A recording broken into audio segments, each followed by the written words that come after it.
The stars drifted like ancient thoughts outside the observation dome, silent and scattered across the endless black.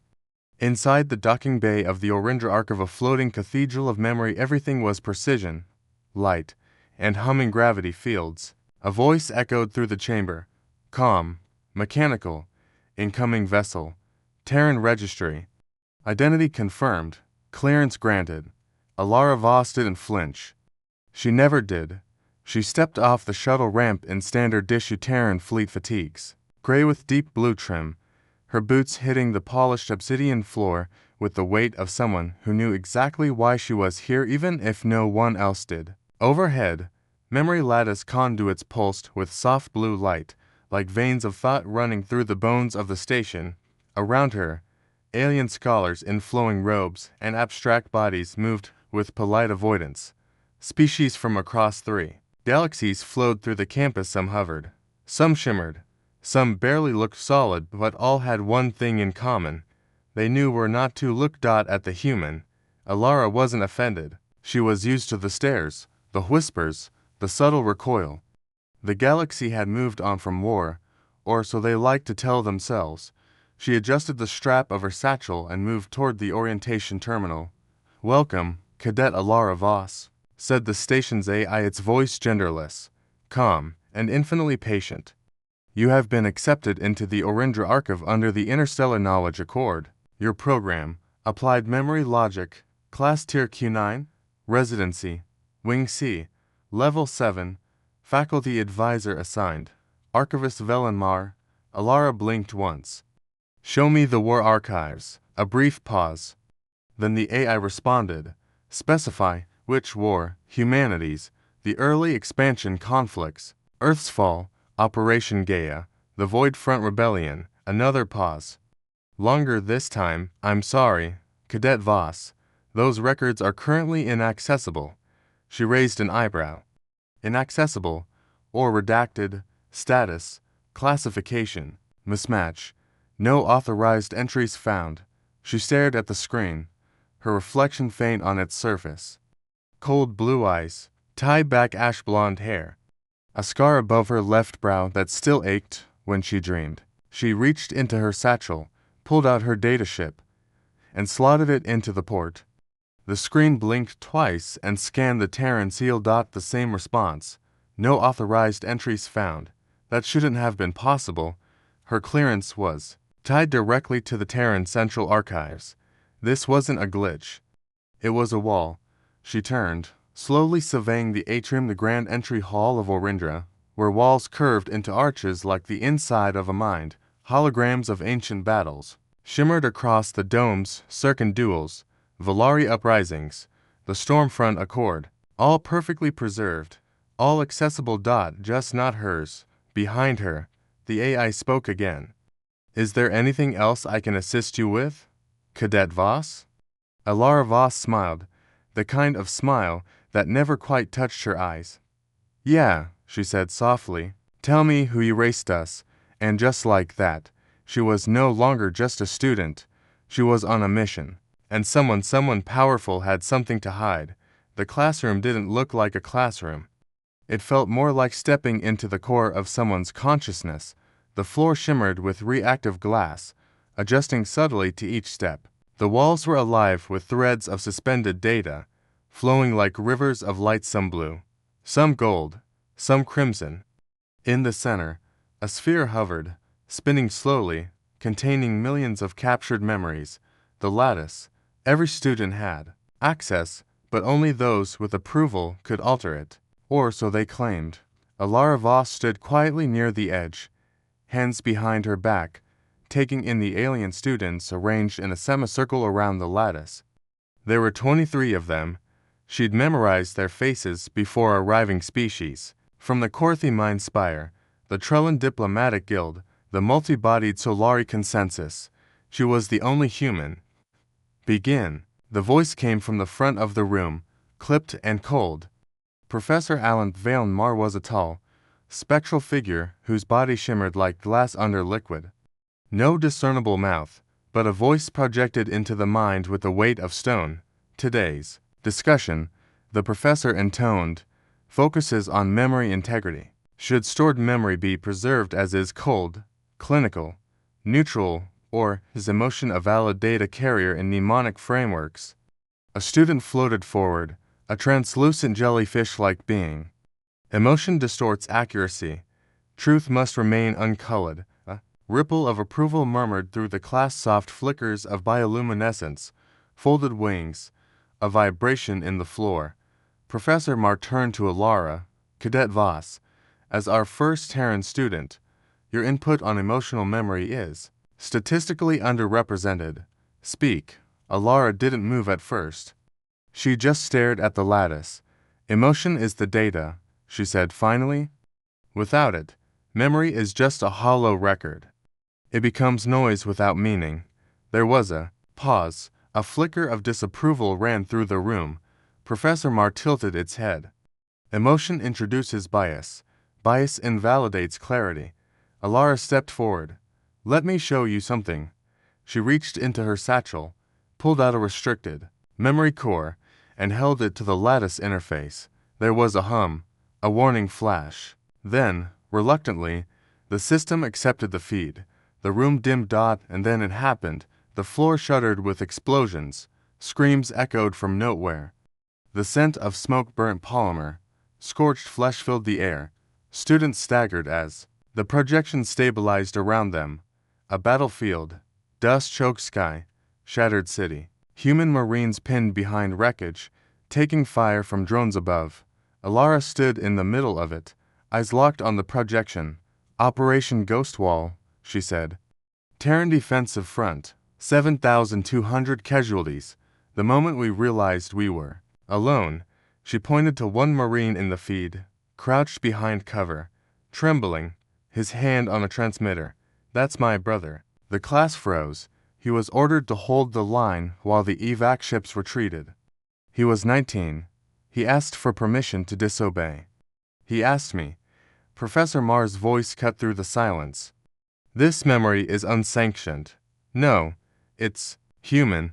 Elara snapped.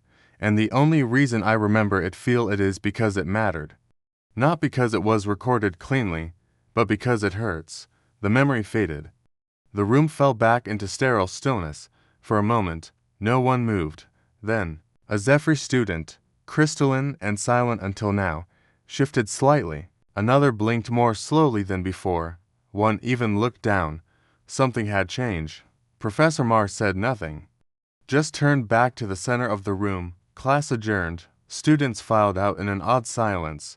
No one spoke to Elara, but they looked, and that was enough. When she returned to her assigned quarters, her datapad was blinking. A new file. Sender unknown. Title, echoes _ for 7x. Encrypted. She opened the metadata.origin. Internal. Subject, purged memory sector. Human. Archive. Her blood ran cold. Someone inside the academy had access, and they had just reached out. She locked the door and whispered to herself, So. I'm not the only one who remembers. The lights in Elara's quarters were too perfect. Too balanced. Too observant. She sat cross-legged on her sleep pad, datapad hovering before her, decrypting the memory file labeled echoes _ 47x. The code was dense, old Terran formatting mixed with Valeri shell scripting, the kind used during Cold Void skirmishes decades ago. Whoever sent it knew how to hide something where no one wanted to look. Inside elite formats no longer supported by the lattice. The decryption took 22 minutes.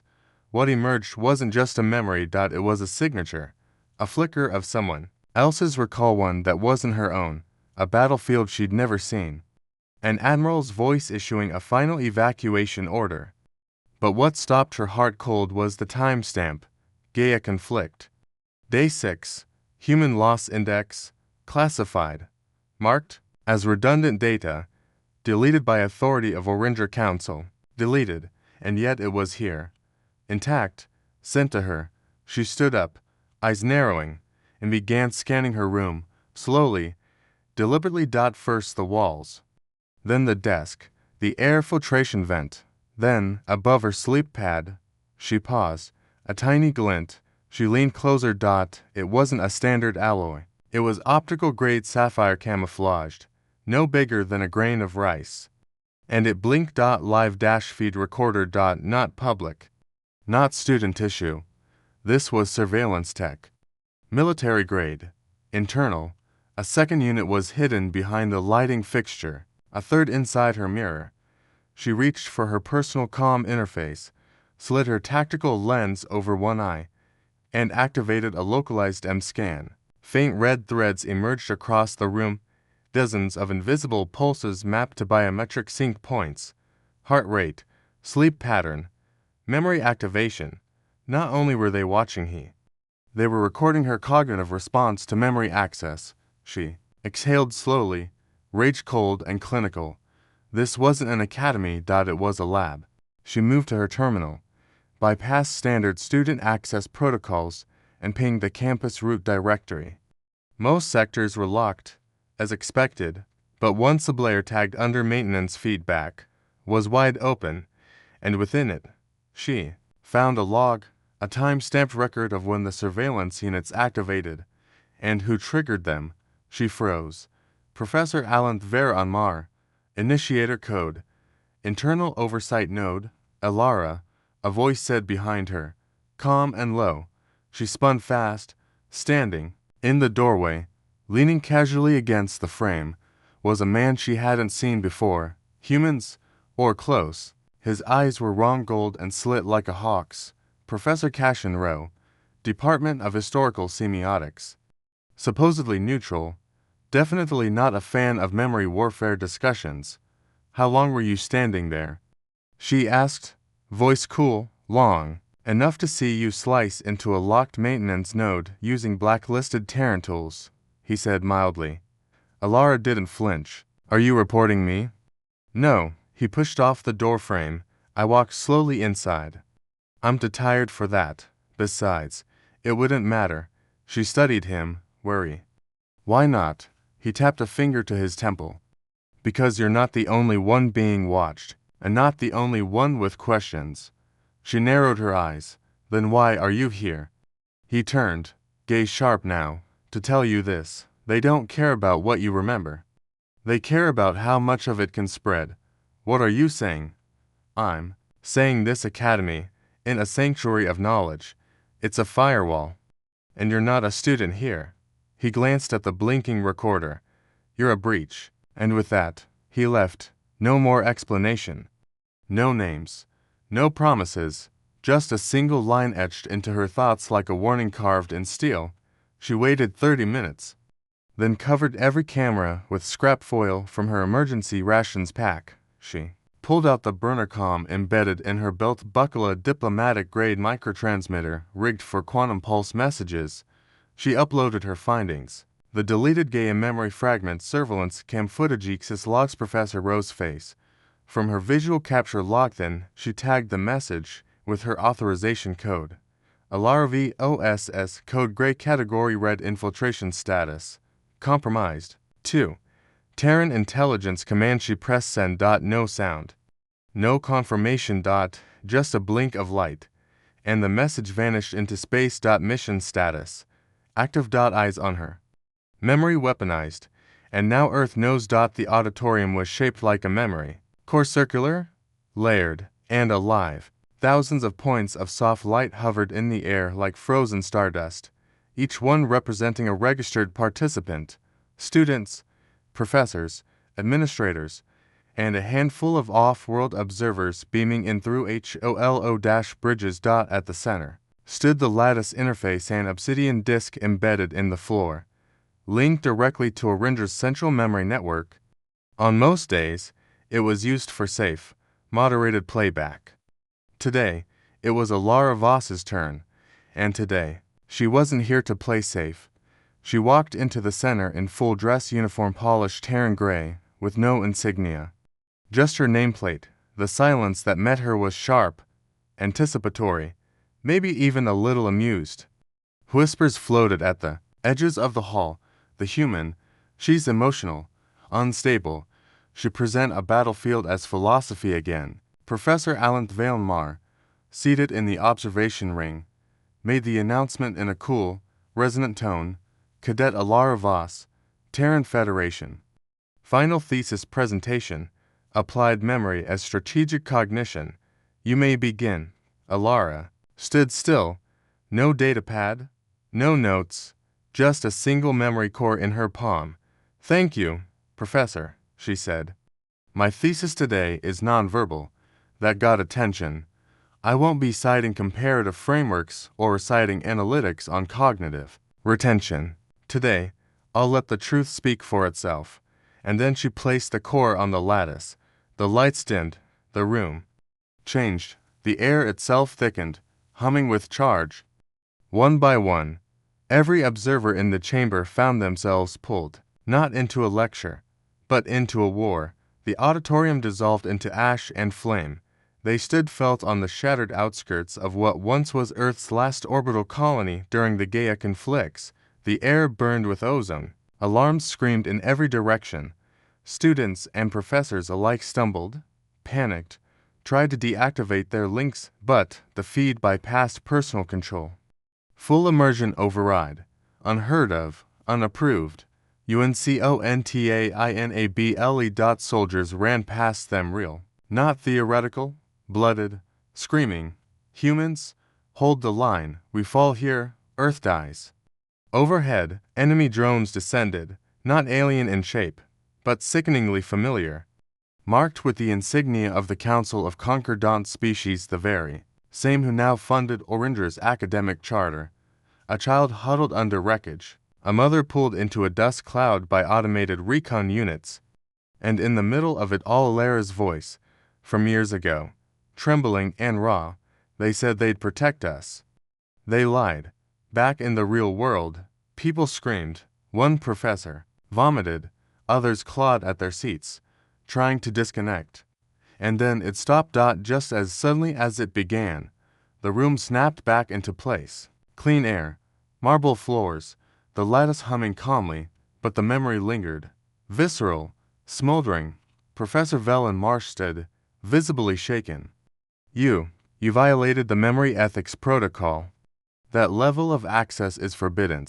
Elara met his gaze without blinking, because it's inconvenient. Because it's true. That memory was purged by the Oringer Council. It was classified as unaligned, unofficial, uncomfortable. She interrupted. Not untrue. She stepped back from the lattice. Calm now. I recovered that record from your own system. Buried. Sealed. Someone tried to erase it. I just made sure you couldn't forget it again. At that moment, warning chimes began to echo across the auditorium. Soft at first, then urgent. A secondary hologram bloomed into view. Greater than unauthorized memory feed detected. Greater than transmission level. Systemic. Greater than destinations. Or Ranger substations B through G. External archive nodes. Corvus Loop. Solari Branch. Zephyr Academy. Greater than contagion class. Live feed. Nitrogen monoxide firewall. Responsep. Professor Velen Mar went pale, his translucent skin shifting erratically in shades of gray and yellow. You didn't just show us, he whispered. Elara's voice was ice. I uploaded it. Every academic center connected to the Oringer lattice now had the memory in circulation, unfiltered, unedited, undeniable. And somewhere, deep in the system, 1,000 suppressed truths were beginning to surface. Elara turned, calm as ever, and walked out of the chamber as the world behind her began to unravel. One truth at a time. The order came, thus seconds after she left the auditorium. Security Directive 9. Detain Elara Voss. Level 1 containment. It echoed across Oringer's internal comms like a death knell. Cold, clinical, final. Security drones detached from the walls like silent predators. Bio-armored agents in the black and gold livery of the Memory Oversight Division descended through the corridors, boots pounding with bureaucratic certainty. All access nodes to Wing C. Elara's residential quadrant were locked down, but when they reached her quarters, she was already gone. The lights inside flickered, the lattice nodes on. Her desk had been rerouted, fed into a looped memory of her brushing her hair and sipping hydration serum. A perfect mimic, a ghost image. She'd planned for this. Across the station's command center, alarms began to pulse in irregular patterns. One of the tech officers leaned over the main interface, frowning. "Sir, external sensors are behaving strangely?" "What do you mean?" "I mean, they're blind." A pause. And then, "We're not alone." The image resolved. A fleet of vessels shimmered into view just beyond the gravitational perimeter of Oringer Archive. Silent, massive, predatory. TERRAN Federation ships. Black hulls, red identification lights, cold as the void. The lead vessel was unmistakable. TFS Resolute, a dreadnought-class warship equipped with hybrid stealth warfare systems and strictly forbidden from operating this deep in academic jurisdiction. Oringer Command went into panic mode. Meanwhile, Elara stood alone, in the memory chamber at the heart of the lattice. Surveillance systems tried to engage, but every feed returned static. The emergency override node blinked red. She'd hijacked the neural routing systems. One woman against an entire memory infrastructure, and she had just flipped the switch. The tribunal chamber was hastily assembled, emergency style. The council members beamed in via secure feed, some visibly shaking, others stone-faced.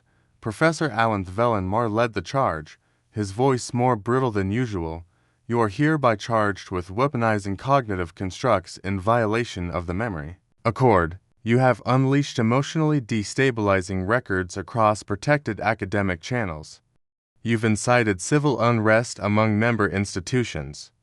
And you've exposed archival data classified beyond your rank." Elara stood silently. No cuffs, no restraints. The security team hadn't dared come near her since the external feed confirmed the Terran warships. "You want to know the real violation," she said finally.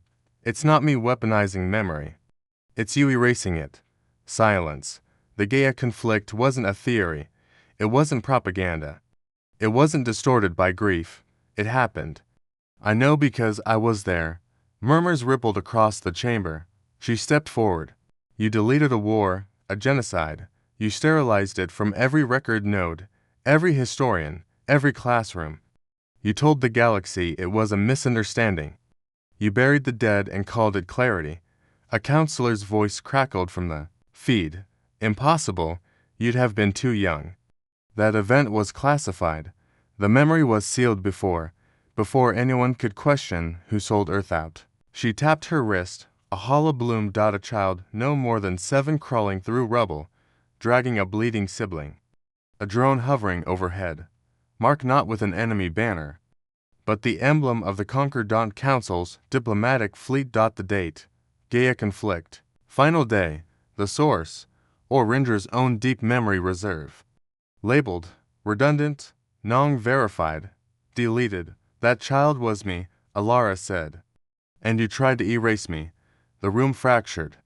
Some professors stared in horror. Others looked away. A few began to realize they had taught entire generations built on a lie. Outside the station, the Terran fleet began broadcasting to the Oringer Academic Council. "Stand down all detainment protocols. Return Cadet Voss to neutral status immediately. You are in breach of interstellar ethical preservation accords." Inside, Professor Mar's voice faltered. "You've destabilized centuries of carefully preserved neutrality." Elara tilted her head. Not angry, just tired. Then maybe neutrality never belonged in history. No one spoke. No one moved. The station, once revered as the galaxy's heart of truth, now pulsed with doubt. Every academic feed lit up with discussion, rebellion, counterclaims. Students were already demanding uncensored access. Faculty members whispered resignation. And above it all, the Terran fleet remained silent, motionless, watching. Oringer wasn't falling. Not yet. But its most sacred belief that memory could be managed like data, sanitized for safety, was fracturing. And Elara Voss had just become the crack in the foundation. The departure was silent. No ceremony, no farewell, no last words, just a flash of movement on the eastern launch deck as a nondescript courier vessel is engaged from Dock C-17. No Terran insignia. No broadcasted flight path. No transponder beacon. Elara Voss was gone, or Ranger didn't announce her exit. Official reports claimed she had been transferred to a neutral facility pending intergovernmental review. No one believed that. Not after the upload, not after the trial. Not after the galaxy had watched the truth bleed out of the walls of academia like a cracked archive leaking radiation. But no one stopped her, either, because once a memory has been made visible, it cannot be unseen. 3 weeks later, in the furthest quadrant of the Helion reach, a forgotten edge of charted space, an unstaffed memory relay station blinked to life. No crew. No official affiliation. Just a dormant AI and a faded sign on the docking ring. Archivos 3. Preserve. Protect. Process system stirred. A beacon pinged. A message packet arrived, quantum-locked and time-stamped with Terran cryptography and a signature that made the system hesitate before decrypting. Project Reawakening inside the file. Everything, the complete uncensored memory stream of the Gaia conflict, battle footage, civilian evacuations, political betrayals, war room debates, field transmissions. Even the classified Oringer Council minutes marking the event as psychologically destabilizing and ordering its erasure. And not just Gaia, the rest followed. Operation Ashglass, the Void Front Rebellion, the Conquer. Sabotage. Each one was surgically removed from the archives over the course of decades. Now restored, the AI, uncertain of how to process moral weight, simply did its job. It transmitted. The files bounced across silent lattice, relays to every knowledge vault in the outer sectors, quietly, relentlessly. By the time Oringer's administrators discovered the breach, the data had already reached 17 memory sanctuaries, 5 interspecies universities, and 1 rogue historian network known only as the Echo Cartographers. Some denied the memories. Some questioned the timing. Some wept. A few resigned. A few revolted. And many just remembered. In a forgotten observatory dome on an abandoned moon, a lone figure watched a field of stars blink overhead. Elara stood alone, hood drawn, eyes fixed on the data streams flowing quietly across a tactical interface. No rank, no orders, just purpose. She tapped a final message into the command console. No recipient listed. It was set to play automatically, in fragments, at the end of every memory file distributed by Project Reawakening. A voice, her voice, low, steady, not angry, not triumphant, just human. They tried to control what we remembered. They thought forgetting would make us safer. But memory is not a threat. It's a mirror, and you can only run from your reflection for so long. A pause, then one final line, softer, almost unsure. Maybe history doesn't need to be rewritten. Just remembered, as it was. And then we decide. Should memory be controlled, or should it be free? The message ended. The stars kept blinking, and across the galaxy, 1,000 lights turned on. Not in fire, not in war, but in memory. What about you? Would you rather live in a world of safe lies or dangerous truths? Tell us in the comments. Should memory be protected or unleashed? If you believe truth should never be buried, share this story. Let the echoes awaken more than just data. Let them awaken us.